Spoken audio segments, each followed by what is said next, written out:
على رسوله الكريم أما بعد فأعوذ بالله من الشيطان الرجيم بسم الله الرحمن الرحيم هو الله الذي لا إله إلا هو عالم الغيب والشهادة هو الرحمن الرحيم هو الله الذي لا إله إلا هو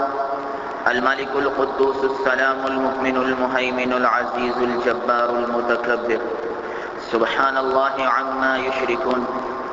هو الله الخالق البارئ المصور له الأسماء الحسنى يسبح له ما في السماوات والأرض وهو العزيز الحكيم آمنت بالله صدق الله العظيم۔ میرے قابل صد احترام محترم عزیز و دوستو، روز قیامت انسان کی نجات کا جو دار و مدار ہے وہ دو باتوں پر ہوگا۔ نمبر ایک ایمان اور نمبر دو اعمال صالحہ۔ اعمال صالحہ کسے کہتے ہیں؟ انسان کے جسم سے نکلنے والا ہر وہ عمل جو حضور اکرم صلی اللہ علیہ وآلہ وسلم کی سنت اور آپ صلی اللہ علیہ وسلم کے عمل کے مطابق ہو، اسے اعمال صالحہ کہا جاتا ہے۔ میرے محترم عزیزوں، اس بات میں کوئی شک نہیں ہے کہ روز قیامت نجات کے لیے اعمال صالحہ کی اہمیت اور اعمال صالحہ کی قیمت بہت زیادہ ہوگی، لیکن اگر ایمان اور اعمال صالحہ دونوں کے درمیان موازنہ کیا جائے، ایمان اور اعمال صالحہ دونوں کا مقابلہ کیا جائے، تو یہ بات بالکل روز روشن کی طرح واضح ہو جائے گی کہ ایمان کی جو اہمیت ہے وہ اعمال صالحہ سے کہیں زیادہ ہے۔ ایمان کسے کہتے ہیں؟ اللہ کی ذات، اللہ کی صفات اور اللہ کی قدرت کے اندر کسی کو بھی شریک نہ کرنا، اور اللہ تبارک و تعالیٰ کو اس کی تمام ذات، صفات اور قدرت کے ساتھ ایک ماننا۔ میرے محترم عزیزوں، قیامت کے دن اگر کوئی انسان اعمال صالحہ کی بہت زیادہ پونجی لے کر آ جائے، لیکن اگر اس کے ایمان میں کمی ہوئی تو یہ اعمال صالحہ کی زیادتی اس کو جنت میں لے جانے کا ذریعہ نہیں بن سکتی ہے۔ اور اگر قیامت کے دن کوئی شخص اعمال صالحہ کے اندر کمی لے کر آ جائے، اس کی نیک اعمال کم ہو، اس کی نیکیاں کم ہو، لیکن اس کا ایمان مضبوط ہو، اللہ کی ذات پر اس کا ایمان بالکل مضبوط رہا ہے اور اس نے توحید پر زندگی گزاری ہے، تو ہو سکتا ہے کہ اللہ تبارک و تعالیٰ اپنے فضل و کرم سے اسے معاف فرما دے۔ تو معلوم یہ ہوا کہ ایمان کی اہمیت جو ہے وہ اعمال صالحہ سے زیادہ ہے۔ خود اللہ کا قرآن کہتا ہے کہ ان الذين كفروا وماتوا وهم كفار فلن يقبل من احدهم ملء الارض ذهبا ولا يفتدى به اولئك لهم عذاب اليم وما لهم من ناصرين، کہ یہ کفار اگر روئے زمین کے برابر بھی سونا جو ہے وہ اللہ کی راہ میں صدقہ کر دے تو بغیر ایمان کے ان کا یہ صدقہ ان کو کوئی بھی فائدہ پہنچانے والا نہیں ہوگا۔ تو ایمان کے بغیر میرے محترم عزیزوں اعمال صالحہ بالکل بے قیمت بن جاتے ہیں۔ حضور صلی اللہ علیہ وآلہ وسلم کا فرمان ہے کہ ایمان کی 70 سے بھی زائد شاخیں ہیں، اور اس میں سب سے افضل جو ہے وہ لا الہ الا اللہ کا کہنا ہے۔ گویا کہ توحید کی جو بنیاد ہے وہ کلمہ لا الہ الا اللہ پر ہے۔ اب لا الہ الا اللہ کس سے کہتے ہیں اور اس کے معنی کیا ہے؟ تو فرمایا ما شاء اللہ کان، اللہ جو چاہتا ہے وہ کرتا ہے، وما لم یشاء لم یکن، اور اللہ اگر کسی بات کو نہ چاہے تو زور زبردستی اللہ تعالیٰ سے کوئی اپنی بات کو منوا نہیں سکتا۔ وما تشاءون الا ان یشاء اللہ رب العالمین، اللہ تعالیٰ نے خود یہ ارشاد فرما دیا کہ تمہارے چاہنے سے کچھ نہیں ہوتا مگر ہوتا وہی ہے جو رب العالمین اور اللہ تبارک و تعالیٰ چاہتے ہیں۔ انما امرہ اذا اراد شیئا ان یقول له کن فیکن، فرمایا کہ جب اللہ تعالیٰ کسی کام کے کرنے کا ارادہ فرماتے ہیں تو فرماتے ہیں کن، ہو جا، فیکن، اس کے کہتے ہی وہ چیز وجود میں آ جایا کرتی ہے۔ اور ارشاد فرمایا وما امرنا الا واحدۃ کلمح بالبصر، اس سے بھی زیادہ نزدیکی سے سمجھایا کہ اللہ تبارک و تعالیٰ کے حکم کے پورا ہونے میں اتنا بھی وقت نہیں لگتا۔ وما امرنا الا واحدۃ کلمح بالبصر، مگر کہ جتنا وقت تمہیں آنکھ کے جھپکانے میں لگتا ہے، اللہ نے چاہ لیا کسی کام کے کرنے کو، ہمیں آنکھ جھپکانے میں جتنا وقت لگتا ہے اللہ تعالیٰ کے حکم کے پورا ہونے میں اس سے بھی کئی کم وقت لگتا ہے۔ اس لیے فرمایا ان ربک فعال لما یرید، بے شک تمہارا رب جو چاہتا ہے وہ کر گزرتا ہے۔ بڑے عجیب الفاظ استعمال فرمائے کہ ان ربک فعال لما یرید، بے شک تمہارا رب جو چاہتا ہے وہ کر گزرتا ہے۔ اور کیسا کر گزرتا ہے؟ تعز من تشاء، وہ جسے چاہے تو ذلت کے نقشوں سے نکال کر عزت کی بلندیوں پر بٹھا دے۔ وتذل من تشاء، اور وہ جسے چاہے تو ذلت، فرمایا کہ عزت کے نقشوں سے بھی نکال کر جو ہے وہ ذلت کی گھاٹیوں کے اندر، کھائیوں کے اندر ڈالنے والا بن جائے۔ تؤتی الملک من تشاء، وہ جسے چاہے تو تمام وسائل کی موجودگی کے اندر بھی بادشاہت عطا فرما دے۔ وتنزع الملک ممن تشاء، وہ چاہے تو تمام ووٹر اور سپورٹروں کی موجودگی کے اندر بھی اللہ تبارک و تعالیٰ کرسی سے اور عہدوں سے انسان کو نیچے گرا دے۔ وہ اسی کی قدرت ہے میرے محترم عزیزوں کہ یہاں بولے من یشاء اناسا، وہ جسے چاہتا ہے بیٹیاں ہی بیٹیاں عطا کرتا ہے۔ وہ یہاں بولے من یشاء الذکور، اور جسے چاہتا ہے بیٹے ہی بیٹے ادا کرتا ہے۔ او یزوجہم ذکرانا و اناسا، اور جسے چاہتا ہے تو بیٹے اور بیٹیاں دونوں عطا کرتا ہے۔ وَيَجْعَلُ مَن يَشَاءُ عَقِيمًا، اور اللہ تبارک و تعالیٰ جسے بانج رکھنا چاہے تو پھر میرے محترم عزیزوں کسی پیری فقیری کے اندر، اور کسی فرمایا بڑے سے بڑے اللہ والے کے اندر، اور کسی بڑی سی بڑی منت اور سماجت کے اندر، جب اللہ تبارک و تعالیٰ نے کسی کو اولاد نہ دینے کا فیصلہ فرما دیا، وَيَجْعَلُ مَن يَشَاءُ عَقِيمًا، اگر اللہ تعالیٰ نے کسی عورت کو بانج رکھنا چاہا تو پھر میرے محترم عزیزوں دنیا کا کوئی ولی، کوئی صحابی، کوئی تابعی، حتیٰ کہ کوئی نبی بھی میرے محترم عزیزوں دوستوں اور بزرگوں کسی کو اولاد عطا نہیں کر سکتا۔ اس لیے فرمایا کہ یغفر لمن یشاء، اسی کی چاہت ہے کہ جسے چاہے معاف کر دے۔ ایک آدمی 100 قتل کر کے نکلا ہے، اللہ تعالیٰ نے چاہا تو اسے معاف کر دیا۔ ایک عورت نے ساری زندگی جو ہے وہ فحاشی کے اندر گزاری ہے، اللہ نے چاہا تو معاف کر دیا۔ وَيُعَذِّبُ مَن یشاء، بنی اسرائیل کا ایک شخص 5 سال تک عبادت کرتا رہا، اللہ تبارک و تعالیٰ نے اسے عذاب کے اندر مبتلا فرما دیا۔ وَيَرْحَمُ مَن یشاء، اور اللہ تبارک و تعالیٰ جس پر چاہے اس پر فرمایا کہ رحم کرنے والا ہے، اور اللہ تعالیٰ جسے گمراہ کرنا چاہے تو لمن شاء منکم ان یستقیم، جس کے لیے گمراہی کا فیصلہ اللہ تبارک و تعالیٰ نے فرما دیا تو پھر کون ہے تم میں سے جو اس انسان کو ہدایت دینے والا بن جائے۔ میرے محترم عزیزو دوستو اور بزرگوں، اللہ تبارک و تعالیٰ کی ذات وہ ذات ہے جو نحن اقرب الیہ من حبل الورید ہے، انسان کی شاہرگ سے بھی زیادہ انسان کے قریب ہے۔ اللہ تعالیٰ کی ذات وہ ذات ہے جو ما یلفظ من قول الا لدیہ رقیب عتید ہے، انسان کی زبان سے الفاظ بعد میں نکلتا ہے، انسان اپنے فرمایا کے الفاظ کا اظہار بعد میں کرتا ہے، جو الفاظ دل کی گہرائی میں اور دماغ کے کونوں کے اندر چھپے ہوئے ہیں، جو انسان جانتا بھی نہیں میں چند دیر کے بعد، تھوڑی دیر بعد کیا الفاظ نکالوں گا۔ ما یلفظ من قول الا لدیہ رقیب عتید، اللہ تبارک و تعالیٰ اس کے بھی جاننے والے ہیں۔ میرے محترم عزیزو، اللہ تعالیٰ کی ذات وہ ذات ہے کہ یعلم ما یلج فی الارض، زمین سے جو کچھ نکلتا ہے وہ اللہ کے علم میں ہے، وما یخرج منہا، اور جو فرمایا کہ زمین پہ چڑھتا ہے وہ بھی اللہ کے علم میں ہے، وما ينزل من السماء، جو آسمان سے نازل ہوتا ہے وہ بھی اللہ کے علم میں ہے، اور جو آسمان کی طرف چڑھتا ہے وہ بھی اللہ تعالیٰ کے علم میں ہے۔ وہی تو ذات ہے میرے محترم عزیزوں جو لا يعلم خائنۃ الاعین وما تخفی الصدور ہے، جو آنکھ کی خیانت کو بھی جانتا ہے۔ آنکھ سے کوئی آدمی کسی کے لیے اشارہ کرے اللہ تبارک و تعالیٰ اس کو بھی جانتا ہے۔ وما تخفی الصدور، اور انسان اپنے دل کی گہرائی کے اندر کسی بات کو چھپا کے رکھے اللہ تبارک و تعالیٰ اس کے بھی جاننے والے ہیں۔ سبح للہ ما فی السماوات وما فی الارض، جو کچھ بھی آسمان اور زمین میں ہے سارا کا سارا ایک اللہ کی تسبیح بیان کر رہا۔ کل قد علم صلاتہ و تسبیحہ، اللہ ہی کی فرمایا کہ تسبیح اور تقدیس میں ساری کی ساری کائنات میرے محترم عزیزوں لگی ہوئی ہے۔ یہ پہاڑ جو ہیں یہ قاعدے کی حالت میں اللہ کی تسبیح بیان کر رہے ہیں، چوپائے 4 پاؤں والے جانور رکوع کی حالت میں اللہ کی تسبیح کو بیان کر رہے ہیں، رینگنے والے جانور سجدے کی حالت میں اللہ کی تسبیح کو بیان کر رہے ہیں، اور یہ درخت جو ہیں وہ قیام کی حالت میں اللہ تبارک و تعالیٰ کی تسبیح اور تقدیس کو بیان کر رہے ہیں۔ میرے محترم عزیزو دوستو اور بزرگوں، اللہ تبارک و تعالیٰ کی ذات وہ کامل، وہ مکمل اور وہ اکمل ذات ہے کہ ان اللہ علی کل شیء قدیر، ہر چیز پر اس کی مکمل قدرت ہے۔ یخرج الحی من المیت، وہ چاہے تو مردہ میں سے زندہ کو نکالے، ویخرج المیت من الحی، اور وہ چاہے تو زندہ میں سے مردہ کو نکالنے والا بن جائے۔ ویحیی الارض بعد موتها، اللہ ہی کی وہ ذات ہے میرے محترم عزیزوں جو زمین کو مردہ ہونے کے بعد مینا برسا کر دوبارہ زندہ کرنے والا ہے، اور اللہ ہی کی ذات ہے کہ لہ ما فی السماوات وما فی الارض، جو کچھ بھی آسمان اور زمین میں ہے اللہ ہی کے لیے ہے۔ اور ارشاد فرمایا میرے رب نے کہ ولا یعودہ حفظہما وہو العلی العظیم، اور یہ جتنی بھی کائنات ہے ان کی حفاظت کرنے والے ہم ہیں، ان آسمان اور زمین کی حفاظت کرنے والے ہم ہیں، اور ان کی حفاظت سے اللہ تبارک و تعالیٰ کبھی بھی تھکتا نہیں ہے۔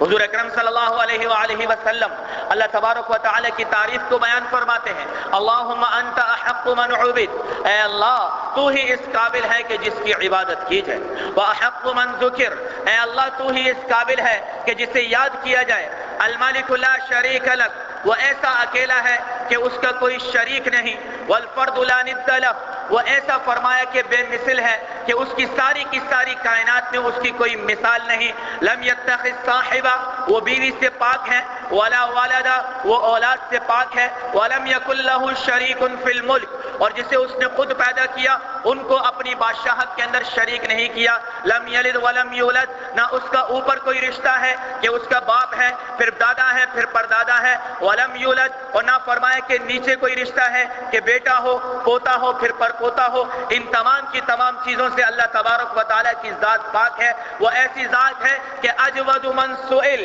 اس سے زیادہ کوئی سخی نہیں، اس سے زیادہ کوئی دینے والا نہیں، ساری کی ساری کائنات کے انسان بیک وقت اللہ تبارک و تعالیٰ سے مانگے، اللہ تعالیٰ بیک وقت ہر ایک انسان کو اس کی ضرورت کے مطابق عطا کرے، اس کی شان میں اس کے خزانوں میں کوئی کمی آنے والی نہیں، وَأَنصَرُ مَنِ ابْتُغِيَ، اس سے بڑا کوئی مدد کرنے والا نہیں، 313 صحابہ کرام کی مدد اللہ تبارک و تعالیٰ نے بے سر و سامانی کی حالت میں، کئی فرمایا کفار جو سارے کے سارے سامان سے لدے تھے، اللہ تعالیٰ نے ان صحابہ کرام کی مدد فرما کر اور اللہ تعالیٰ نے ان کو سرخروئی اور فتح نصیب فرمائی، وَأَرْأَفُ مَن مَلَكَ، اللہ تبارک و تعالیٰ کی ذات سے زیادہ کوئی مہربان نہیں، اور آگے ارشاد فرمایا وَأَوْسَعُ مَنْ أَعْطَى، اللہ تبارک و تعالیٰ سے زیادہ کوئی عطا کرنے والا نہیں، اس لیے فرمایا کہ کل ملک ضال الا ملک اللہ، اللہ کی بادشاہت کے سوا دنیا کی تمام بادشاہتیں جو ہیں وہ فنا ہونے والی ہیں، اور فرمایا کہ اللہ کی ذات کے سوا ہر ذات فنا ہونے والی ہے، اور آخر میں اللہ کے نبی نے ارشاد فرمایا الا کل شیء ما خلا اللہ باطل، یاد رکھنا کہ اللہ تبارک و تعالیٰ کے سوا دنیا کی ہر شے جو ہے وہ باطل ہے۔ ایک کیڑا ہے میرے محترم عزیزوں، دو پتھروں کے درمیان میں ہے، اور دو پتھروں کے درمیان جب حضرت موسیٰ علیہ السلام سے فرمایا وہ کیڑا نظر آتا ہے موسیٰ علیہ السلام کو، اس کیڑے کے منہ میں سبز پتا ہے اور اس کی زبان پر یہ الفاظ ہیں کہ سبحان من یرانی،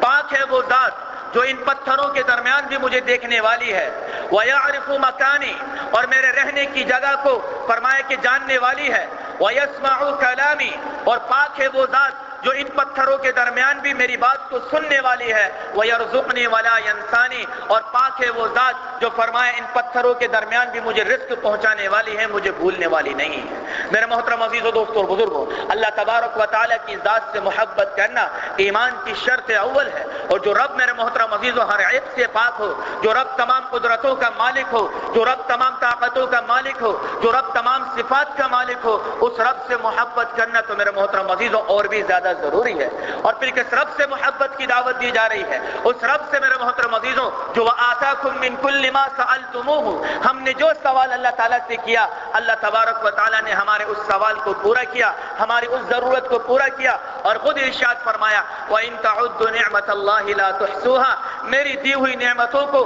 اگر تم گننا چاہو تو گننا تو بہت دور کی بات ہے، میری جو تم پر نعمتیں نازل ہوتی ہیں ان کو تم شمار بھی نہیں کر سکتے ہو۔ ایسی محبت اللہ تبارک و تعالیٰ نے اس انسان سے کی ہے کہ خود اپنی زبان سے ارشاد فرمایا کہ یا ابن آدم خلقت الاشیاء لأجلک وخلقتک لأجلی،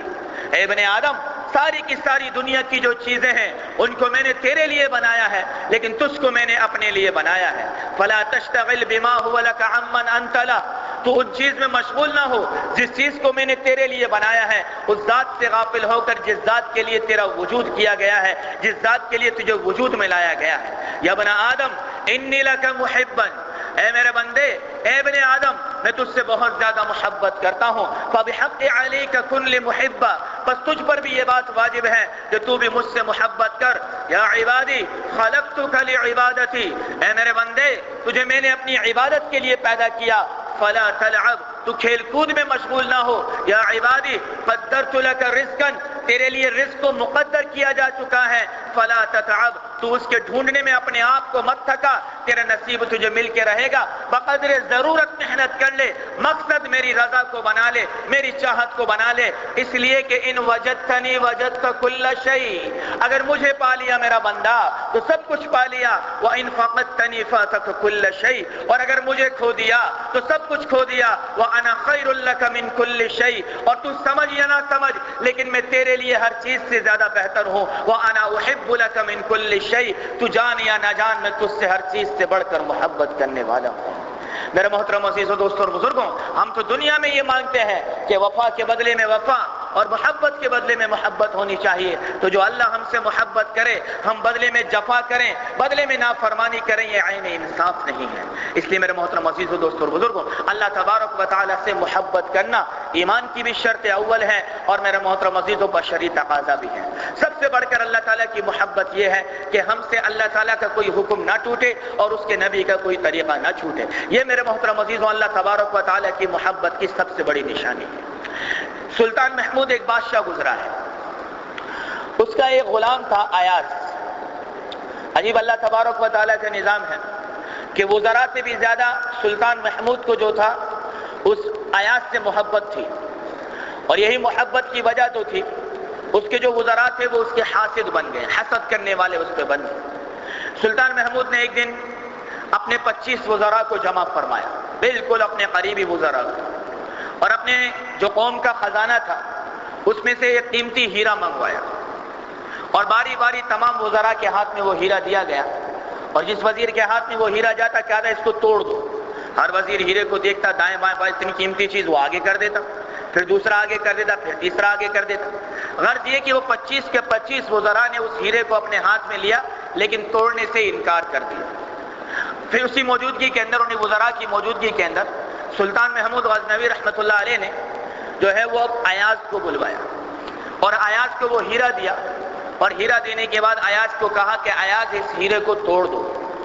وہ جو ایاز تھا سلطان محمود کا جو غلام تھا، اس نے آؤ دیکھا نہ تاؤ، نہ دائیں دیکھا نہ بائیں، ہیرا اٹھایا، جیسے ہی بادشاہ نے کہا اس کو توڑ دو، فوراً زمین پر پٹک کر اس کو توڑ دیا۔ اب تو وزراء بڑے خوش ہوئے دل میں، اور بڑا شور شرابہ کیا کہ یہ بڑا ناشکرا آدمی ہے، اتنا قیمتی ہیرا جو ہم نے توڑنے سے منع کر دیا، ایک بار بادشاہ نے کہا اور اتنا بڑا قومی خزانے کا نقصان کر دیا، بادشاہ کا نقصان کر دیا۔ بادشاہ یہ دیکھ کر مسکرانے لگا۔ پھر بادشاہ نے ایاز سے کہا کہ اب ان وزراء کو بتاؤ کہ تم نے جو ہے یہ ہیرا کیوں تو اس ایاز نے کہا کہ اے معزز لوگوں، تمہارے نزدیک اس ہیرے کی قیمت تو زیادہ تھی لیکن بادشاہ کے حکم کی قیمت کوئی نہیں تھی، لیکن میرے نزدیک بادشاہ کے حکم کی قیمت جو ہے وہ اس ہیرے سے کئی زیادہ تھی، اور میں نے بادشاہ کے حکم کو مقدم رکھتے ہوئے اس کو ترجیح دیتے ہوئے اس ہیرے کو توڑ دیا۔ یہ بات سن کر سارے کے سارے وزراء جو ہے وہ شرمندہ ہو گئے۔ مولانا رومی رحمۃ اللہ علیہ یہ قصہ بیان کرنے کے بعد فرماتے ہیں میرے محترم عزیزوں، اسی طرح ہمارا دل ہے، ہماری چاہتیں ہیں، ہماری خواہشات ہیں، ہمارے نزدیک ان کی قیمت بہت زیادہ ہے، لیکن ایک ہماری خواہش کے آگے اللہ تبارک و تعالیٰ کے حکم کی قیمت آ جاتی ہے۔ تو جو اپنی خواہش کو قربان کر دے گا، اپنی چاہت کو توڑ کر اللہ تعالیٰ کے حکم کو مقدم کر دے گا، اللہ تبارک و تعالیٰ اس سے راضی ہو جائے گی۔ جس طرح سلطان محمود جو تھا اس کی چاہتوں کو 25 وزراء نے پورا کیا لیکن ان سے راضی نہیں ہوا، ایک ایاز نے اس کی چاہت کے خلاف چل کے اس کے حکم کو پورا کیا تو فرمایا اس سے راضی ہو گیا۔ اسی طرح میرے محترم عزیزوں، ہماری خواہشیں اگرچہ ٹوٹ جائیں، ہماری چاہتیں اگرچہ ٹوٹ جائیں، لیکن اللہ کا حکم ہماری زندگی سے نہ ٹوٹے، یہی بندگی کا اصل مطالبہ ہے اور یہی بندگی کا اصل مقصد ہے۔ تو بس میرے محترم عزیزوں، دوستو اور بزرگوں، آج کا میرا موضوع سخن یہی تھا کہ اللہ کی ذات سے مجھے اور آپ کو محبت کرنی ہے۔ تھوڑی سی اللہ تعالیٰ کی ذات اور صفات کو بیان کر کے اس کی قدرت، اس کی منزلت کو دل میں رکھا ہے۔ یہ رمضان کا مہینہ اللہ تبارک و تعالیٰ کا مہینہ ہے۔ خود ارشاد ربانی ہے کہ الرمضان شہر اللہ، رمضان اللہ کا مہینہ ہے۔ جو اللہ تعالیٰ سے محبت چاہے، جو اللہ کو اپنا بنانا چاہے، اس ایک مہینے کو ادب کے ساتھ گزار دے، اس کے روزوں کو ادب کے ساتھ گزار دے، اس کی راتوں کو عبادت میں گزار دے۔ رمضان کی انتہا کے اندر انشاءاللہ تعالیٰ اللہ کی ذات سے ایسا تعلق قائم ہوگا جو سال کے 11 مہینے ٹوٹنے والا نہیں بنے گا۔ اللہ تبارک و تعالیٰ مجھے اور آپ کو اپنی ذات عالی سے محبت کرنے کی توفیق عطا فرمائے۔ وآخر دعوانا ان الحمد للہ رب العالمین۔